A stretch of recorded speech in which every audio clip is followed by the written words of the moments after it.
Hello everyone, today I'm gonna do a video about how the Roman Empire aren't gonna survive like China did. The reason is, first, China is pretty lucky, and then is its geography, if you count geography as a thing in history. Anyway, first look at China. There is plains, which is obvious in this map. This map is pretty crazy. And then there's mountains and deserts in the north. And even though there's nomads in the north, which probably all Chinese know, except somebody that is a total stupid. Anyways, the Chinese have to face the nomads across a desert, while Rome have to face the Germanic tribes, which is a nomads across a forest and densely populated. You know how Rome struggled against the Germanic tribes, and then they eventually fall back to the Rhine River for security reason and fail to conquer Germany. And then geography again. First, this is the plains. These are inhabited lands, and others basic nomads and uninhabited or not civilized area, which means this part is basically core territory of China.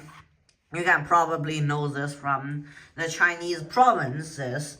There is some autonomous province under Chinese control, which is Tibet, East Turkestan, and Inner Mongolia, and probably others that I doesn't remember. These three are the most standing out. And then this is a core China territory, which is no autonomous region and Han majority.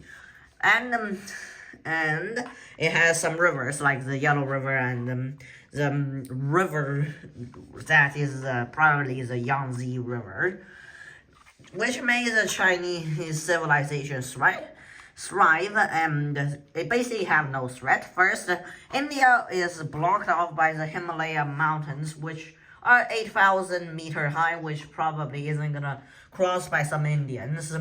Alexander the Great also didn't cross it. It's basically too high. And then it's basically shielded off by the sea with some islands, which is from Japan, but we all know historically Japan studied from China a lot of stuff, and it's smaller and weaker, and Korea is under Chinese influence, and it's basically a very secure position from China, which makes it survive.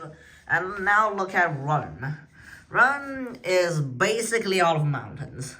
This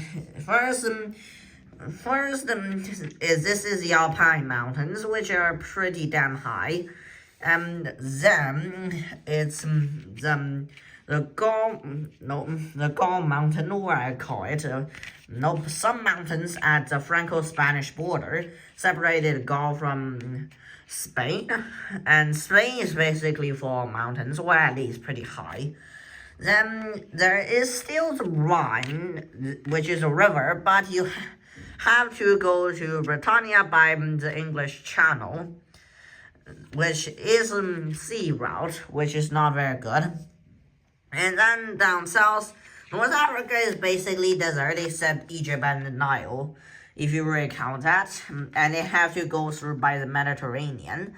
The Anatolia is basically all mountain. The Holy Land is actually okay, but it's almost all desert surrounding it. Anatolia is below mountains, and the Balkan is also a boatload of mountains, which make it very mountainous, and this make road traveling very difficult.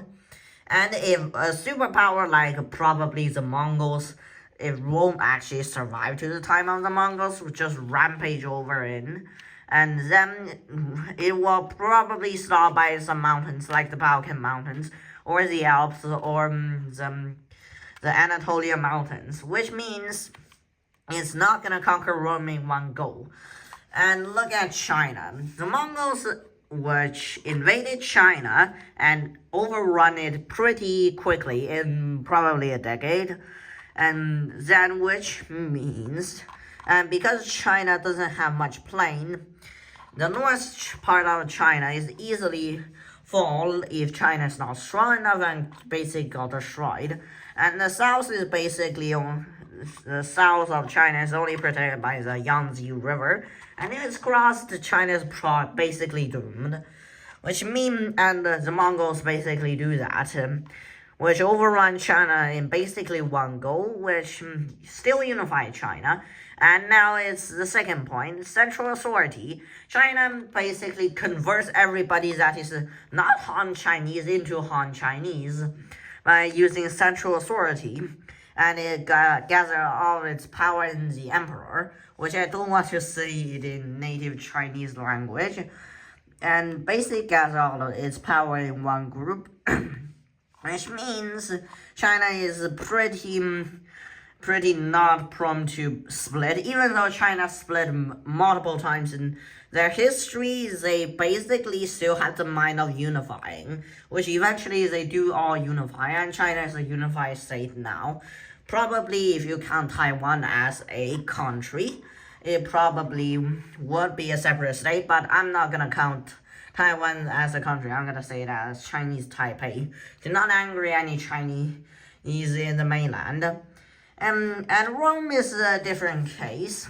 It basically have lots of mountains and it have lots of separate provinces, which are not technically Rome. It's basically Rome and beyond.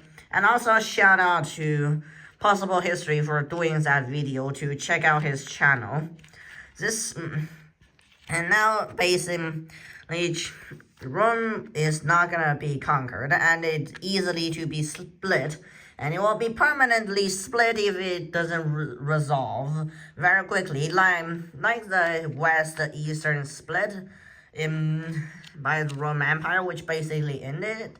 But Rome does still have a chance, because there was a civil war between Mark Antony and Augustus, and Augustus win very quickly. But the West-East divide eventually divided Rome for like 1,000 years, if you still count the Byzantine Empire as Rome. And I count it as Rome, so I'm gonna say that. And this is the core reasons why the Roman Empire will not survive and China will survive and live as a strong superpower in the modern day.